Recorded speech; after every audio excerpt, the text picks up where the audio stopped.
बेफिक्र हैं, आईने सा किरदार रखते हैं, फिक्र में वो मर रहे हैं जो चेहरे दो चार रखते हैं।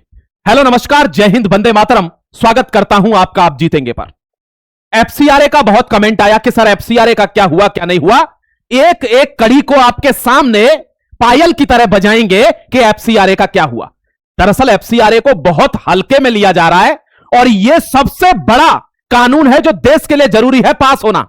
लेकिन क्या यह यूं ही पास हो जाएगा? और हां, एक चीज सबसे पहले आपको बता देना चाहता हूं, क्या सरकार के पास ताकत नहीं है या सरकार डर रही है या बैकफुट पर चली गई है? यह सारी बातें मिथ्या हैं। सरकार आज चाहे तो अब पास करा सकती है इस बिल को, उनके पास मेजॉरिटी है।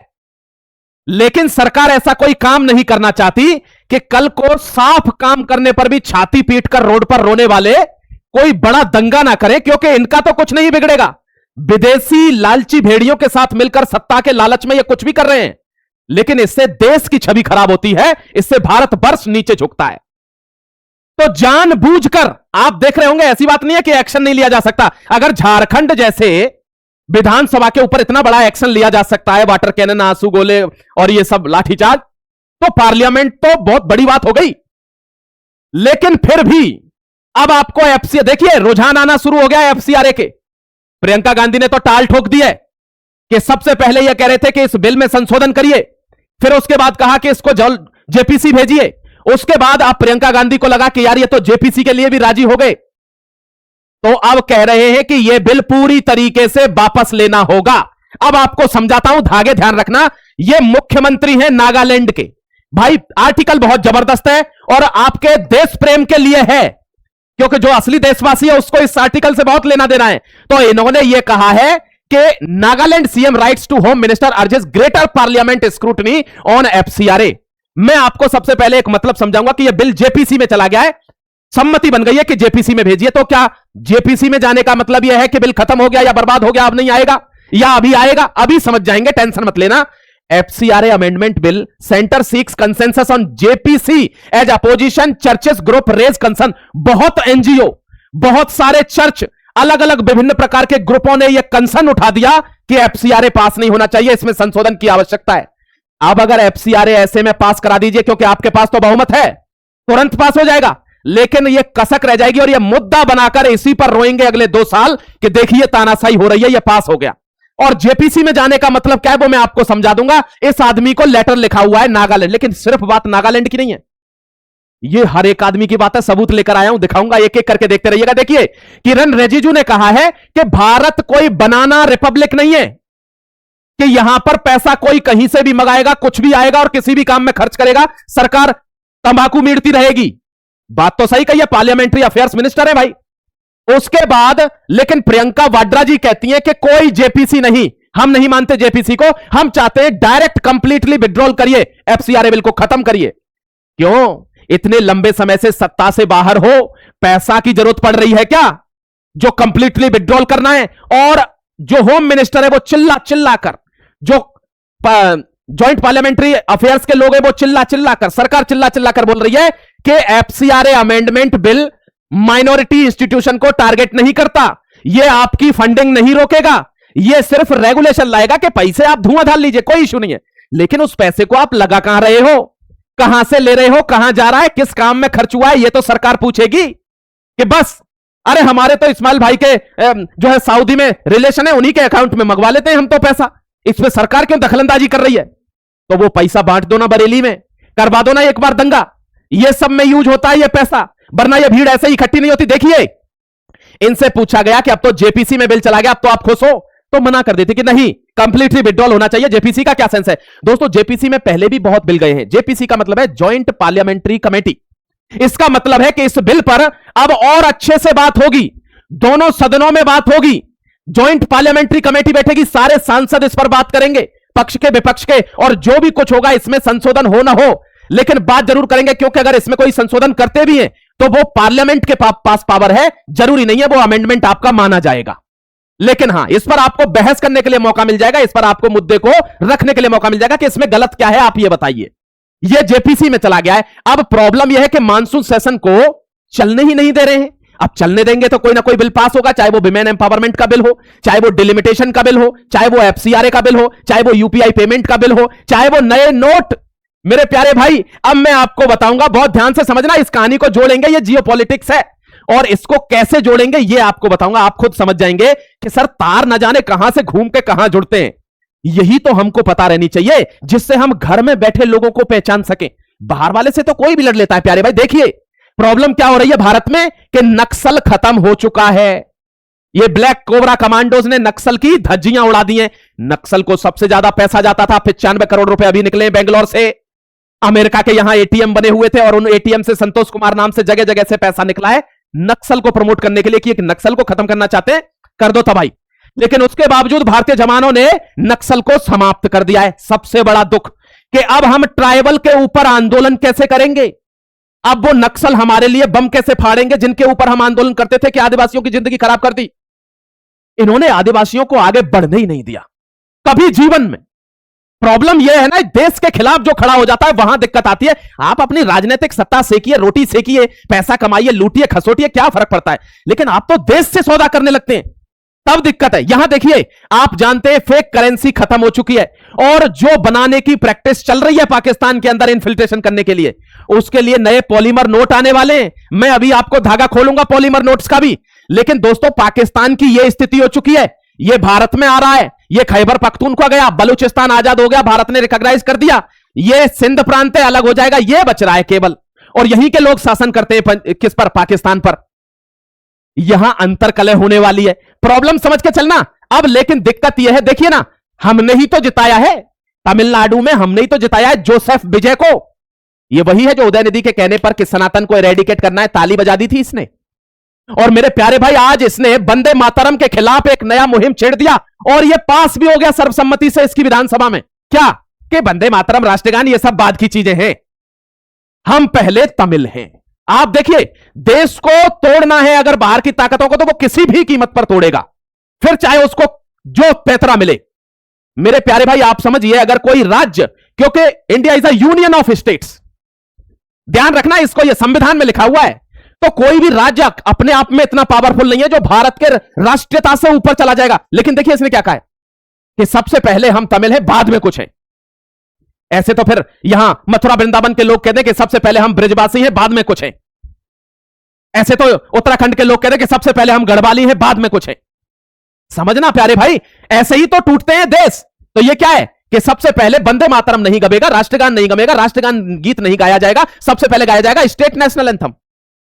मैं तो आपको दिखा रहा हूं, निर्णय आपको कमेंट सेक्शन में देना होगा और अपने दिमाग में इमेज बनानी होगी कि भारत में क्या चल रहा है। मैं एफसीआरए डिस्कस कर रहा हूं आपके साथ और आप कहते हो एफसीआरए ऐसे हवाबाजी में ही पास हो जाएगा। अभी तो दिखा रहा हूं, ये तो ट्रेलर है। ये देखिए, ये देखिए, ये है वर्क जो ये सांसद है संभल से, सांसद है, इसको क्या उल्टा पुल्टा बोलो, गधे को एक चीज समझ आनी थी किसी को। ये क्या कह रहा है, देखिए यहां क्या लिख रहा है, जरा देखिए आप प्यार से। काबड़ियों के लिए सड़क तो नमाज के लिए सड़क क्यों नहीं है? अरे मूर्ख, अरे उल्लू, काबड़ साल में एक बार आती है और नमाज हर जुम्मे पे नमाज होती है और घर में तो डेली होती है और मस्जिद में तो एवरी डे 5 टाइम्स। और काबड़ साल में एक बार सावन में आती है। और सड़क चलने के लिए बनाई गई है, पूजा के लिए मंदिर बनाए गए हैं। तो सड़क चलने के लिए बनाई गई है तो मस्जिद बनाई गई है नमाज के लिए। ये क्या कह रहा है, काबड़ियों के लिए सड़क दे रहे हो, हमें नमाज पढ़ने दो। अबे सड़क बैठने के लिए थोड़ी बनाई गई है, और नमाज तो हर जुम्मे को, हर दिन, एवरीडे, दिन में 5 बार होती है। हर बार रोड पे बैठ जाओगे क्या? थोड़ा सा कोई बुद्धिजीवी होगा मुस्लिमों में तो वो समझाएगा कि तुम्हारी बुद्धि को हो क्या गया है। वो पढ़ा लिखा इंटेलेक्चुअल होगा तो समझाएगा, लेकिन नहीं मेरे भाई, समझाएगा तो जब वो इससे बाहर निकला होगा। और आप कह रहे हो एफसीआरए यूं ही पास हो जाएगा। अभी तो आगे आ जाइए, देखिए FCRA bill send to JPC, राजी हो गए सब लोग कि भेज दीजिए ज्वाइंट पार्लियामेंट्री कमेटी को। लेकिन अरे साउथ का तो अलग ही हवा है, साउथ का तो अलग ही हवा। क्यों? क्योंकि साउथ ही है जहां पर 0.5 फ्रंट के नाम पर, कौन सा? PFI, popular front of India.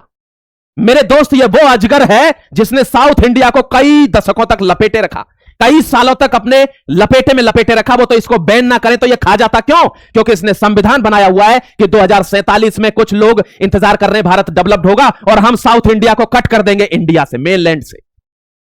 ऐसे लोगों को भारत झेल रहा है, जख्म बहुत है, दिखाने को क्या दिखाया जाए मेरे भाई। ये साउथ इंडिया देखिए, एफसीआरए का तो हम विरोध करेंगे ही करेंगे, पहले से ही तैयार है ये बंदा। और उसका तो मैंने आपको दिखाई दिया, जोसेफ विजय का तो ये देखिए, बरसाती चुनावी है। इनको 2012 में जब इनके पिताजी इनको मुख्यमंत्री बनवा देते तो इनसे पूछा गया आप पूजा पाठ करते हो, तो कहते हैं कि नहीं देखो मैं भगवान को मानता हूं लेकिन पूजा पाठ में मेरा ऐसा सिस्टम ये सब। और अभी ये बोलते हैं कि मैं बिना भगवान राम शंकर श्री राम कृष्ण के नाम लिए बिना निकलता ही नहीं। आपको एक बात बताऊं, जो असली यादव होगा, देखिए बहुत बड़ी बात बोल रहा हूं प्यारे भाई, भारत को जातियों में बहुत बुरी तरीके से जकड़ा हुआ है, लेकिन जो असली यादव होगा वो गर्व से कहता होगा कि आप योगी जी एक काम करिए, आप चलिए मथुरा वृंदावन भगवान श्री कृष्ण के भव्य जन्मभूमि का निर्माण करते हैं, कॉरिडोर बनाते हैं, यह हमारा गौरव है। यह है असली यादव। उनको शर्म आती होगी जब वो ऐसे बयान देखते होंगे कि हमने राम मंदिर के कार सेवकों पर गोली चला दी, वो मस्जिद पर चिपके रह गए, बहुत अच्छा लगा। ये देश में सांप्रदायिक हिंसा बढ़ाने वाले बयान होते हैं इनके। अगर आप असली होते, यदुवंशी होते आप, तो आप उनसे आगे चलते। जो लोग ये काम करवाना चाह रहे हैं कि हम आपके साथ हैं इस काम में, दूसरे काम में आपके खिलाफ खड़े रहेंगे, लेकिन इस काम में आपसे आगे रहेंगे। क्यों? क्योंकि ये हमारी परंपरा का हिस्सा है।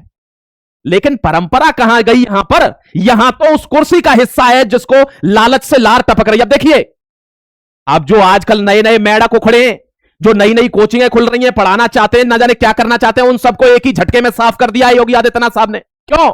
देखिए ना क्या आ रहा है, नई युवा नीति आ रही है। युवाओं के लिए सरकार का बड़ा प्लान है। अब जो जिस डिस्ट्रिक्ट में डीएम होगा, आईपीएस होगा, कोई भी ऑफिसर वहां अपॉइंटेड होगा, वो भी क्लास लेगा। तो कौन जाएगा प्राइवेट कोचिंग में पढ़ने के लिए? जिन्होंने कभी एग्जाम नहीं निकाला, जिनका कभी कोई एग्जाम नहीं निकला, वही पढ़ाने लग जाएंगे। तो मुख्यमंत्री जी ने डायरेक्ट डीएम को ही क्लास में बुला दिया कि इनसे पढ़ो, इन्होंने एग्जाम दिया है, निकाला है, तैयारी करिए, ये आपको पढ़ाएंगे। तो खत्म हो गया मामला। क्यों? आपको पता है प्राइवेट कोचिंग वाले बहुत बड़ा क्या हुजूम बना लेते थे सरकार के खिलाफ कभी कभार, देश के लिए, देश में, क्योंकि देश में आंदोलन अगर सही चीज के लिए है तो वो देश के हित में रहता है। लेकिन हर महीने आंदोलन है वो देश को पीछे ले जाता है मेरे प्यारे भाई, ये दिक्कत है। अब मैं आपको बता रहा हूं, इन सारी समस्याओं को जेपीसी में अब इस एफसीआरए पर चर्चा होगी और उसके बाद बिल टेबल होगा। जब सबका पसीना ठंडा हो जाएगा तब यह बिल पास होगा मेरे प्यारे भाई। इतनी आसानी से कैसे? अभी तो पैसा फेंकेगा भाई वेस्टर्न कंट्री, अभी तो पैसे फेंकेंगे, अभी तो बहुत से दंगे होंगे इसमें कि इसको कैसे पास हो जाने देना, क्योंकि बहुतों की रोटी बंद हो जाएगी यार। बहुत लोग बेरोजगार हैं, 2 नंबर के पैसे पर पल रहे हैं, पैसा आ रहा है बाहर से, उस पर अपने घर चला रहे हैं, तो उनको तो देखना पड़ेगा।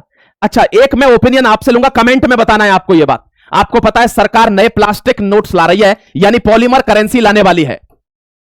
पॉलीमर करेंसी लाने वाला, सबसे पहले 10 और 20 रुपए पर यह लागू होगा। 10 के भी और 20 के भी 100-100 करोड़ नोट छापे जाएंगे, 100 करोड़ करेंसी। अब मेरे प्यारे भाई आप एक बात बताना, कुछ लोग कह रहे हैं कि गांधी को रिप्लेस कर कर भगवान श्री राम की फोटो लगा दीजिए। एक बंदे ने, देखिए ऐसी मिसलीडिंग में नहीं आना है, ऐसा भी कुछ हुआ नहीं है। एक बंदे ने, किसी ने लिख दिया है सरकार का धन्यवाद, लाल किले की जगह आपने रामचंद्र की छवि लगा दी और मंदिर लगा दिया लाल किले की जगह। ऐसा अभी कुछ नहीं हुआ है। और मेरे प्यारे भाई आपको एक चीज और बताता हूं, देखिए आप मुझे बताना कमेंट सेक्शन में कि आपके हिसाब से किसकी फोटो आनी चाहिए नोट के ऊपर, यह आपको बताना है। क्योंकि भगवान श्री राम अगर करेंसी पर आते हैं तो यह करेंसी तो नॉन वेज की दुकान पर भी जाती है, यह करेंसी तो गंदे घोटाले के कामों में भी जाती है। तो यह चीज आपको देख के रखना है कि किसको करेंसी पर लाना है। समझ गए? आपका जो मान्यता होगी आप कमेंट में जरूर लिख देना। मैं आपको आर्टिकल बता रहा हूं, देखिए यह करेंसी आने वाली है और पायलट प्रोजेक्ट में 10 और 20 के नोट छपेंगे, 10 और 20 रुपए के नोट छपेंगे, यह आपको ध्यान रखना है। मैं आपको थोड़ा सा बैकग्राउंड बता देना चाहता हूं कि पॉलीमर करेंसी का मतलब क्या होता है, कि पानी में धो देंगे तो खराब नहीं होगी, किसी से फटेगी नहीं। दोस्तों हम देखते हैं कि आधा तो भारत में थूक ही लगा देते हैं, तो वो पेपर का नोट होता है वो तो गली जाता है, टेप लगा देते हैं, उन सब की जरूरत नहीं पड़ेगी, लंबी चलेगी, लंबी करेंसी चलेगी। बार बार क्या होता है कि करेंसी इधर से उधर ट्रांजैक्शन हो के हाथों में जा जाके इधर वो फट जाती है। इतना नुकसान होता है कि 6 से 7 हजार करोड़ रुपया नई करेंसी छपवाने के लिए सरकार को लगाना पड़ता है, तो वो सारा खर्चा बचेगा। तो ये सब इस पॉलीमर नोट के फायदे हैं। 60% के लगभग देशों में ये नोट चलते हैं बहुत बढ़िया तरीके से, ये भी आपको बता देता हूं। देखिए, लेकिन करेंसी तो पहले भी थी ना, पहले इस टाइप की भी करेंसी थी भारत में, क्योंकि उस समय पेपर नोट थोड़ी था, तो इस टाइप की करेंसी चलती थी। आपने देखे होंगे सिक्के, देखे होंगे आपने, गुप्ता काल में आपके सिक्के भी बहुत चले, शेर सासुरी ने करेंसी चलाई, हर चीज आपको पता है। ये सील वाली करेंसी देखिए, डाइटिस यानी भगवान के सिंबल के साथ भी करेंसी चली थी, लेकिन वो सॉलिड करेंसी थी, पेपर नहीं थी। उसके बाद पेपर वाली करेंसी भी आती है प्यारे भाई, ये देखिए, ये 1967 में आती है $10 नोट।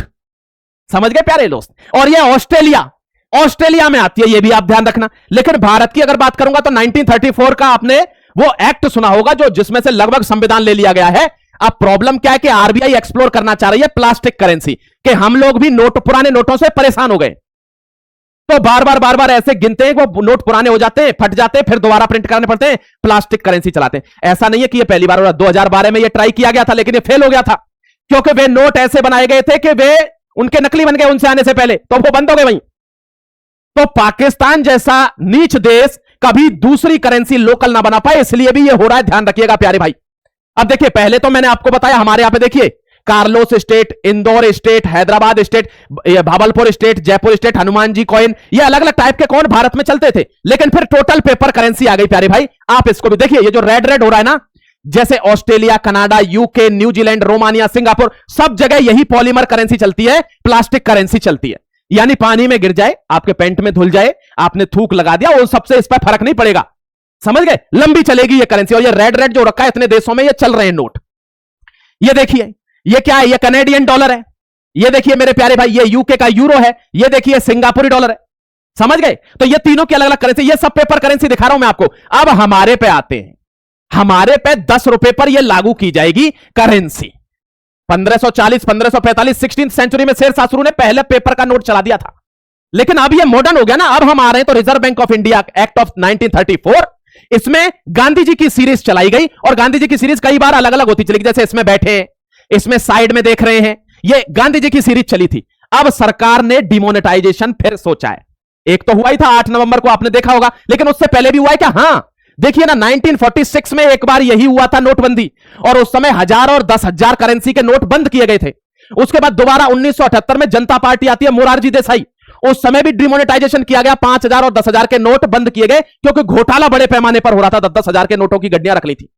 और उसके बाद फिर आते हैं 2016 में लैंडमार्क, जहां 500 और 1000 के नोट बंद हुए और बर्बाद हो गए कई लोग, जैसे पाकिस्तान बर्बाद हो गया, बहुत फेक नोट चला रहा था, हमारे यहां पर ड्रग्स भेज रहा था, हथियार भेज रहा था, आतंकवादी हमले कराता था। अब 2023 में फिर से क्लीन नोट पॉलिसी आई है। और दोस्तों, इसमें आपको पता है, क्लीन नोट पॉलिसी में जो 2000 रुपए का नोट आया था नोटबंदी के बाद, कोरोना में चलता था, उसको चुपचाप से सरकार ने विड्रॉल कर लिया। अब वो नहीं आता, अब केवल 500 के नोट रह गए। और प्यारे भाई, अब ये नोट किस में बन जाएंगे? ये बनेंगे पॉलीमर में, यानी प्लास्टिक के नोट बनेंगे। शिमला, जयपुर, भुवनेश्वर, कोची, मैसूर, इन जगहों पर इनका ट्रायल होना है सबसे पहले, 10 और 20 के नोटों का। क्लियरिटी आ रही है बात में? तो ये समझ लेना, ये मैं आपको बहुत शुद्ध भाषा में समझा रहा हूं, एकदम क्लैरिफाई करके। Polymer notes in India today, देखिए 10 के और 20 के नोटों पर ये लगाया जाएगा, लेकिन अभी ये डिसाइड नहीं हो रहा है कि इन पर कौन लगाया जाएगा। जैसे अभी तक तो गांधी जी लग रहे थे, अब इन पर कौन लगाया जाएगा ये कोई डिसाइड नहीं है। आप बताना कमेंट में कि कौन लगाया जाना चाहिए। क्या नेताजी सुभाष चंद्र बोस ना लग जाने चाहिए इन पर? क्या आईएनए की फौज के वो फौजी ना लग जाने चाहिए इस नोट पर? मेरे जाबाज लिखना है यहां पर। क्या शहीद आजम भगत सिंह का फोटो भी नहीं होना चाहिए किसी ना किसी नोट पर? होने चाहिए। सब करेंसी पर सब एक जो बड़ी बड़ी पर्सनालिटीज हैं उनके फोटो होने चाहिए। आप बताना आपका क्या सोचना, ये आप बताइएगा मेरे दोस्त, मैं आपसे पूछना चाहता हूं। और ये नोट तो सरकार ने बंद कर दिया है। अब जो भी नोट आएगा वो पॉलीमर में आएगा, यानी प्लास्टिक का नोट आएगा, या तो डिजिटल करेंसी रहेगी या प्लास्टिक का नोट आएगा। तो प्लास्टिक का नोट 10-20 में आ रहा है, आप बताइए, आप डिजिटल करेंसी अच्छी है या प्लास्टिक का नोट अच्छा है? यूपीआई पर पैसा लगने वाला है, टैक्स लगने वाला है, यह मैं आपको किसी पर्टिकुलर आर्टिकल में अलग से बताऊंगा मेरे प्यारे भाई, ठीक है? यह आर्टिकल आपको कैसा लगा कमेंट में लिखना, क्लैरिटी आई कि नहीं आई। और एफसीआरए पर अब जब बहस होगी तब आपके सामने नया धागा खोलूंगा। तब तक अपना ख्याल रखिए, खुश रहिए। जय Hind, Vande Mataram, God bless you.